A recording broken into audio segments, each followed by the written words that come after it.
किसे बनाएंगे भगवान कल की सतयुग का पहला राजा? कौन शासन करेगा इस पृथ्वी पर जब समाप्त हो जाएंगे सभी मनुष्य और आरंभ होगा एक नए युग का? क्या विशेष है उस व्यक्ति में जिसे चुना है स्वयं भगवान कल्कि ने? वर्तमान में वो व्यक्ति कहाँ है? इन सभी प्रश्नों के उत्तर मिलेंगे आपको इस वीडियो में।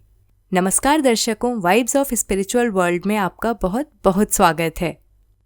चारों युगों में से सबसे भयावह कलयुग को कहा गया है और कलयुग के विषय में सभी बातें पुराणों में पहले से ही उल्लेखनीय हैं। कलयुग की आयु, इस युग में मनुष्य किस प्रकार जीवन व्यतीत करेगा, मनुष्य अपने कर्मों के कारण किस प्रकार के पाप और पुण्यों को भोगेगा, किस पाप के कारण किस प्रकार का दंड मिलेगा, ये सभी बातें पुराणों में उल्लेखनीय हैं।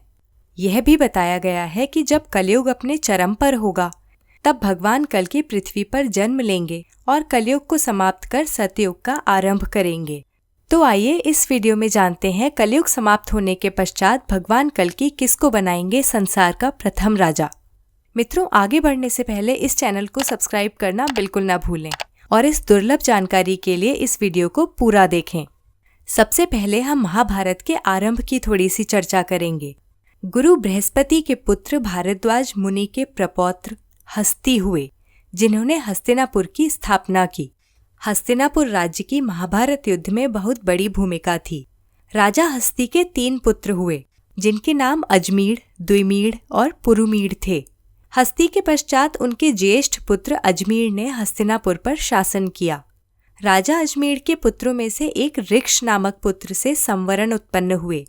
संवरण हस्तिनापुर के सबसे प्रतापी राजाओं में से एक थे। वे सूर्य उपासक थे और उनका विवाह सूर्य की पुत्री ताप्ती के साथ हुआ था।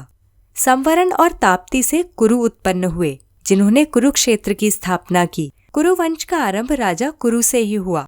राजा कुरु के वंशज ही कौरव कहलाए। राजा कुरु के 4 पुत्र उत्पन्न हुए, जिनके नाम परीक्षी, सुधानु, जहानु एवं निषाद थे। कुरु के पुत्रों में से एक जहानु के वंश में प्रतीप नाम के राजा हुए। राजा प्रतीप के 3 पुत्र थे, देवापी, शांतनु एवं बहालीक। देवापी ने बहुत कम आयु में ही राजपाट त्याग कर संन्यास ले लिया। राजा प्रतीप की मृत्यु के पश्चात हस्तिनापुर सिंहासन का वास्तविक अधिकार देवापी को था, परंतु चूंकि देवापी संन्यास लेकर वन में निवास करने लगे थे, सबके समझाए जाने पर भी वे सिंहासन लेने के लिए सहमत नहीं हुए। अंततः शांतनु को विवश होकर सिंहासन ग्रहण करना पड़ा, क्योंकि कोई भी राज्य बिना राजा के बहुत अधिक समय तक नहीं चल सकता और इस प्रकार न चाहते हुए भी शांतनु द्वारा उनके बड़े भाई की उपेक्षा हुई। शांतनु के राजा बनने के पश्चात राज्य में 12 वर्षों तक वर्षा नहीं हुई, जिससे पूरे राज्य में सूखा पड़ गया। नदियां सूखने लगीं, अन्न भंडार खाली हो गए, खेतों में फसलों के स्थान पर बंजर भूमि थी, प्रजा भूखों मरने लगी और एक समृद्ध राज्य दरिद्र राज्य में परिवर्तित हो गया। अपने राज्य की ऐसी स्थिति देख शांतनु बहुत चिंतित हो उठे। तब राजा शांतनु ने अपने राज्य के ब्राह्मणों से सूझबूझ की। उन्होंने कहा कि मैंने अपनी प्रजा के सुख के लिए हर संभव प्रयास किया, फिर मुझे और मेरी प्रजा को इस प्रकार का भयावह दंड क्यों मिल रहा है? ब्राह्मणों ने उत्तर दिया कि तुम अपने बड़े भाई की संपत्ति का उपभोग करने के दोषी हो। धर्म नियम के अनुसार इस राज्य पर देवापी का अधिकार था। बड़े भाई के होते हुए छोटे भाई के सिंहासन ग्रहण करने से यह नियम भंग हुआ, जिस कारण देवता क्रोधित हैं और तुम्हारे राज्य की यह दशा देवताओं के क्रोध का फल है। अपने राज्य की पुनः उन्नति के लिए तुम्हें यह सिंहासन अपने ज्येष्ठ देवापी को लौटा देना चाहिए।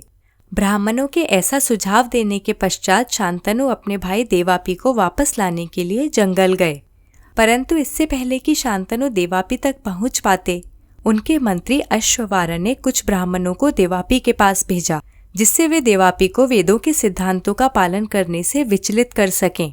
और हुआ भी ऐसा ही।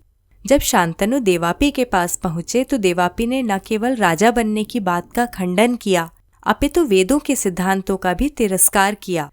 जबकि एक राजा को वेदों और शास्त्रों का पालन करते हुए ही जीवन व्यतीत करना चाहिए, इसलिए अब देवापी राजा के पद के लिए उपयुक्त उत्तराधिकारी नहीं थे। शांतनु अपने राज्य वापस आए और इस बार उन्होंने वैध रूप से सिंहासन ग्रहण किया। मित्रों, शांतनु के मंत्री अश्ववारा के द्वारा इस प्रकार की कूटनीति इसलिए अपनाई गई क्योंकि देवापि नहीं अपितु शांतनु के प्रारब्ध में राजपाट था। शांतनु के वैध रूप से राजा बनने के पश्चात देवता प्रसन्न हुए। इंद्रदेव के प्रसन्न होने पर राज्य में 12 वर्ष पश्चात वर्षा हुई। खेत लहला उठे, नदियों ने मूल रूप ले लिया, फसलें उगने लगी और प्रजा बहुत प्रसन्न हुई। और इस प्रकार हस्तिनापुर पुनः एक समृद्ध राज्य के रूप में उभर कर आया। उधर देवापि ने ज्ञान योग का पथ चुना और कलाप नामक गांव की ओर चले गए। यह गांव वर्तमान में उत्तराखंड में है। मित्रों, यही देवापि सतयुग के प्रथम राजा होंगे। वास्तव में सतयुग का आरंभ 2 राजाओं से होगा। इस कथा का उल्लेख भागवत पुराण के 9वें स्कंद के 22वें अध्याय में मिलता है। जब कलयुग के अंत में कल्कि सभी पापियों का अंत करके पुनः सतयुग आरंभ करेंगे, उसके पश्चात स्वयं भगवान कल्कि देवापि एवं इक्ष्वाकु वंश के राजा मरु को धरती पर शासन करने का उत्तरदायित्व देंगे।